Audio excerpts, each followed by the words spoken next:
美军上校军官眼中的台海冲突，如果他们不解决三个问题，可能会惨败。那么，美军真的能够解决这些关键问题吗？观众朋友、网友朋友，大家好，我是付天少。为了武力干涉台海事务，美国空军有3名少校军官近期对美军在战争准备和战争实施方面提出了一系列的建议。这些军官虽然级别不高，但是从中我们也能看出美军的战争准备工作和面临的困境。了解美国军人的想法，对做好军事斗争准备具有重要的参考价值。这3名美军少校联名撰写的文章提出，这如果美军无法解决面临的3个问题，将有可能会遭受失败。第一，必须为印太地区的美军提供足够强大的后勤保障能力。美军在澳大利亚已经开始兴建大型的储油设施了，就是为了弥补这一短板。第二，要强化美国与盟友之间关系，他们特别提到要拉拢新加坡、马来西亚、印尼、泰国等与中国关系密切的国家，还准备离间中国与俄罗斯、朝鲜的关系。第三，他们明确提出武力干涉台海的目标，很重要的一条就要避免战争的长期化，从而导致美军陷入战争泥潭。那么最好的办法，他们认为就是让两岸处于分裂状态，而且是长期处于分裂状态。这些美国军官还提到了与中国作战的几个重要措施或者原则：第一，打击中国的石油进口或者是能源进口；第二，打击解放军的反介入区域拒止能力；第三，攻击中国的道路、机场和港口等一系列的关键目标。按照这些美国军人的说法，现在美军还不具备这样的能力，因此还得装备能够进行穿透性制空作战的先进的第6代战斗机，以及 B-21 隐身战略轰炸机和各种各样的隐身无人机。那么现在的问题是，我们如何看待美军这些中层军官的建议？首先，美军的一些军官已经认识到，如果与中国作战，他们将面临的最大短板就是后勤，而这个后勤问题很可能是一个无法解决的难题。美国与中国之间相距万里之遥，虽然他在靠近中国的第1岛链、第2岛链部署了一些军事力量，包括军港、空军基地、导弹阵地、雷达等等，但是这些目标距离中国比较近，恐怕双方交锋的第1轮，这些基地、港口都会遭到攻击，这还是初期。那么如果战争的时间拖得比较长，那它的后勤保障的问题就会凸显。因为这么远的距离，它如何能够及时向这些前线美军提供大量的弹药、燃料和其他军用物资，包括吃喝拉撒睡的这些东西呢？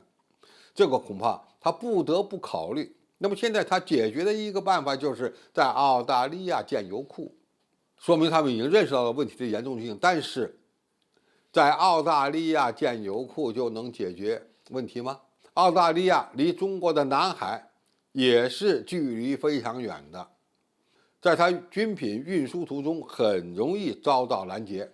何况澳大利亚的军事基地距离中国大陆说远不远，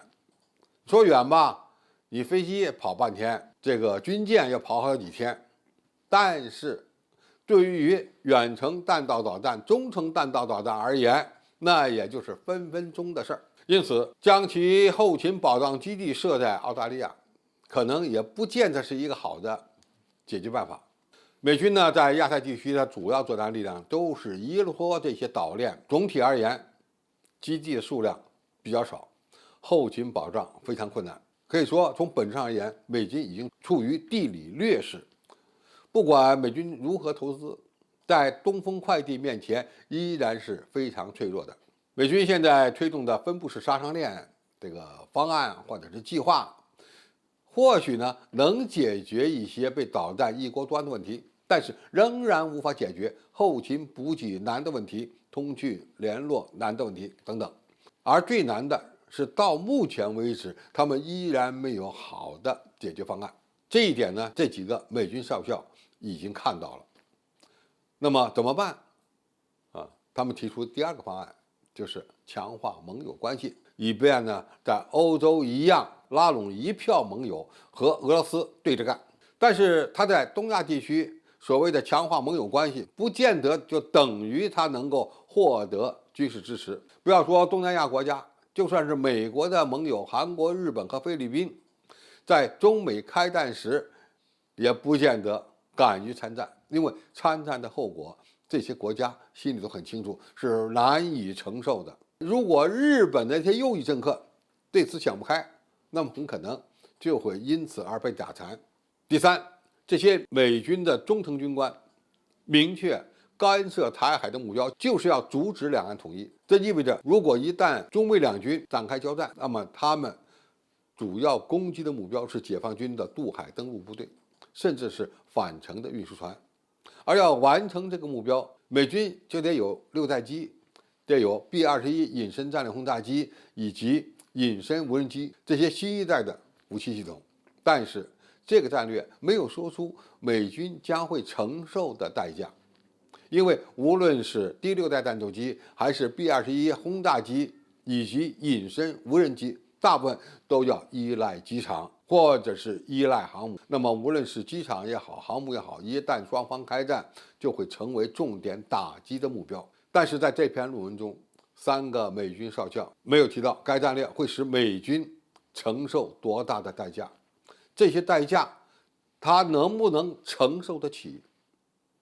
因为一旦美军攻击解放军的2栖舰队，或者是攻击大陆沿海的目标，中国必然会尽全力摧毁美军在亚太地区的几乎所有的军事基地和水面战舰。假设这样的局面出现，美军的主要攻击力量就会迅速地失去其依托的军事基地，无法获得长期的作战优势。这不但无法获得长期的作战优势，还会导致美军在印太地区的存在被彻底颠覆。另外，对解放军登陆作战威胁最大的还有美国的攻击型核潜艇，其发射的巡航导弹也非常难以防御。因此，我们必须事先做好预案，并加强相应的反制手段的演练。那么，前面我们介绍了这3名美军少校写的文章的主要观点，我们要如何来应对这类威胁呢？说起来很简单，就是要打造出一个上千公里的防御纵深。中国正在发展航母编队，其主要目标就在台湾的西部打造出我们的一个防御圈，从而呢让我们的防御纵深进一步的扩展。只有这样才能对美军的干涉做到早预警、早预防。同时，航母编队后面的重要支撑就是我们火箭军的中程和远程打击力量，这些都能够对海面上的活动目标构成严重的威胁。当然，美国应该认识到，中国也在发展5代机，也就是美国军官所说的6代机，以及隐身轰炸机和隐身无人机。在这方面，我们根本就不比美国差，某些方面可能还会有所领先。一旦美军干涉台海，虽然会给我们的行动造成一定的影响，但是无法从根本上改变两岸军力对比的态势，反而会让美军在印太地区的目标变成火海。这恐怕是那些美国军人不得不考虑的问题。好，今天的评述就到这里，谢谢大家收看，我们下期再见。